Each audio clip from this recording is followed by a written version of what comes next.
Hello મિત્રો, share બજારની વાતોમાં મિત્રો શુક્રવાર અને સોમવારે બજાર ખૂબ ઘટ્યું. કાલે થોડીક બજારમાં રિકવરી આવી છે. સેન્સેક્સ 447 પોઈન્ટ વધી 0.5% વધી 81,337 ઉપર બંધ રહ્યો.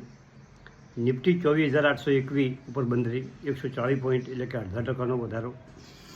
મિડ કેપમાં પણ 0.5% વધારો અને 57,984 465 પોઈન્ટનો વધારો. બેંક નિફ્ટીમાં સામાન્ય વધારો હતો અને એફઆઈએ કાલે કેશમાં 4,000 કરોડ ઉપરની વેચવાલી કરી અને ડીઆઈએ 100,000 કરોડ ઉપરની ખરીદારી કરી. મિત્રો, બજારમાં આપણા ઘરેલું ફંડો, મ્યુચ્યુઅલ ફંડોમાં જે તમે એસઆઈપી કરો છો અને એની દમદાર ખરીદી ચાલે છે, એના કારણે બજાર ઓછું ખૂટેલું દેખાય છે. બાકી તો બજાર ઓવર વિદેશી રોકાણકારોની ખૂબ મોટી વેચવાલી છે.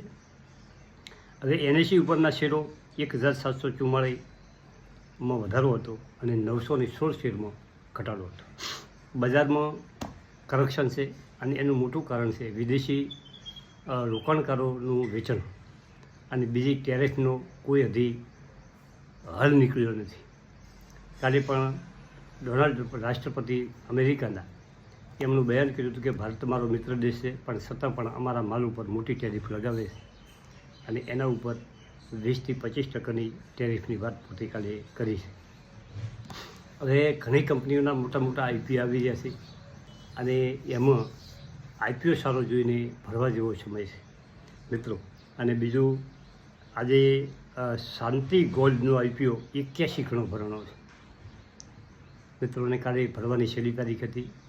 જીએનજી ગાડગીલનો પણ આઈપીઓ આજે લિસ્ટિંગ થશે અને ઘણા આઈપીઓ મેઇન બોર્ડના બજારમાં આવી રહ્યા છે. હવે મેઇન વસ્તુ વાત એ કરવાની છે કે બજારમાં કરેક્શન આવે નથી ગભરાવાનું. જે લાંબા સમયના રોકાણકારો છે, જેનું ઇન્વેસ્ટ જે લોકો કરે છે, એમને કોઈ બજારથી ગભરાવાની કોઈ જરૂર નથી. મુનાફા માટે સારો મોકો શોધવો જોઈએ અને સહી મોકા પર સારી કંપનીમાં પૈસા લગાવો તો પૈસા 100% સમયમાં બને છે. હવે કાલે જે અગ્રવાલ સાહેબનો જે ઇન્ટરવ્યૂ સાંભળ્યો, જે વાતચીત સાંભળી, એ તમને દંગ રહી જાય એવી વાત અમને કરી છે કે શેર બજારમાં 10 સાલ કે ત્યાંથી વધારે સમય જો તમે આપો તો તમારા પૈસા બને છે.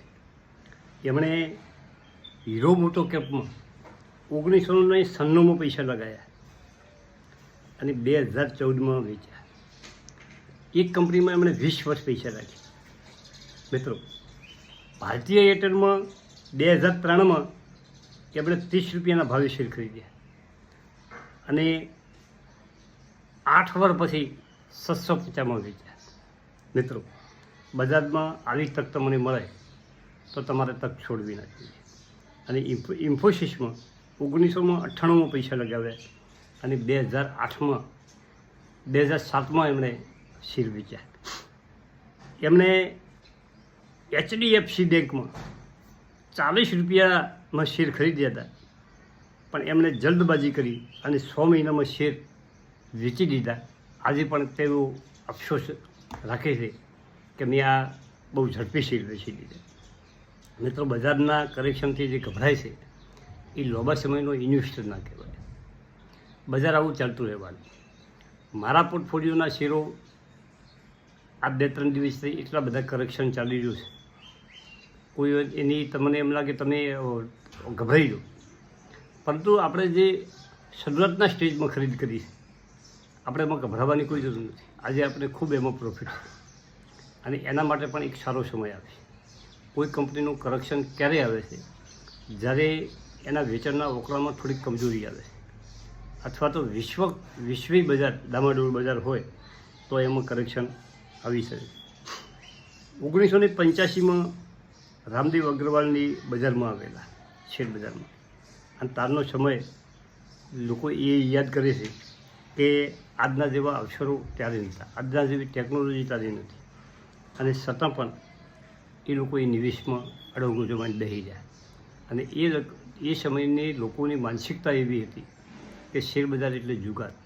શેરબજારમાં કોઈ પડવા માગતું નથી. કોઈ શેરબજારનું કામ કરે તો એને એમ ગણતા કે ભાઈ આ તો સટ્ટાબાજી માણસ છે. અત્યારે નિવેશીઓ માટે બહુ મોટો વિકલ્પ છે અને બહુ મોટી તકો રહેલી છે, પરંતુ તમારો દૃષ્ટિકોણ તમારે બદલવો પડે. તમારો દૃષ્ટિકોણ તમારે ચેક કરવો જોઈએ કે તમે કઈ દૃષ્ટિથી બજારમાં આવ્યા છો.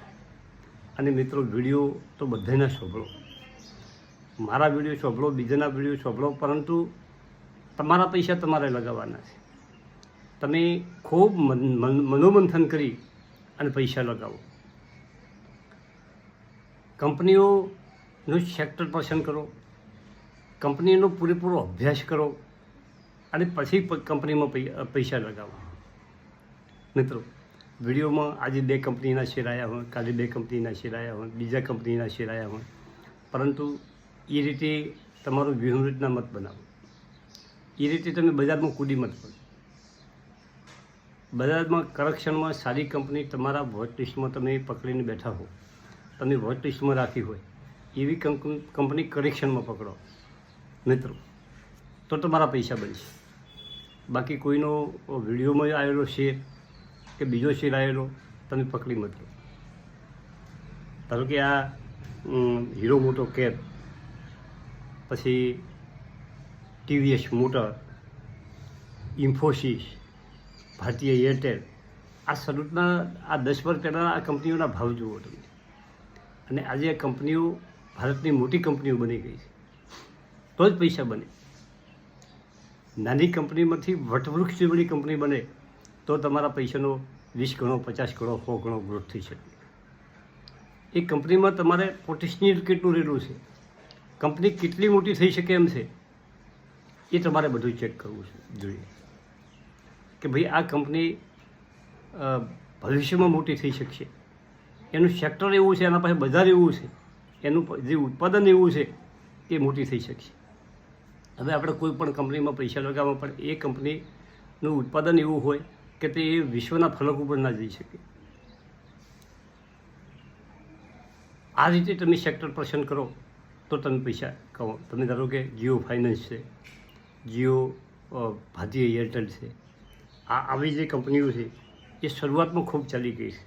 મિત્રો, અત્યારે નિવેશકો માટે ખૂબ કંપનીઓ આવી રહી છે, નવી નવી કંપનીઓ ખૂબ આવી રહી છે. જૂની કંપનીઓ અમુક ખૂબ ઘટાડા પછી પણ સારું રિટર્ન આપી શકે એવી કંપનીઓ હોય છે.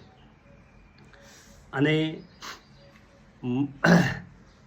તમારે શેરબજારમાં ઇન્વેસ્ટ કરવા માટે તમારે ખાસ છે જે કંપની છે, કઈ કંપનીમાં રોકાણ કરવું, આ તમારે વિકલ્પ પસંદ કરવો જોઈએ મિત્રો.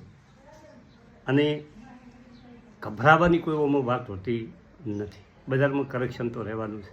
એક વખત 22,000 ગયો અને અહીંયાથી સુધરી 25,000 ઉપર નિફ્ટી પહોંચી ગયો અને વળી પાછું કરેક્શન.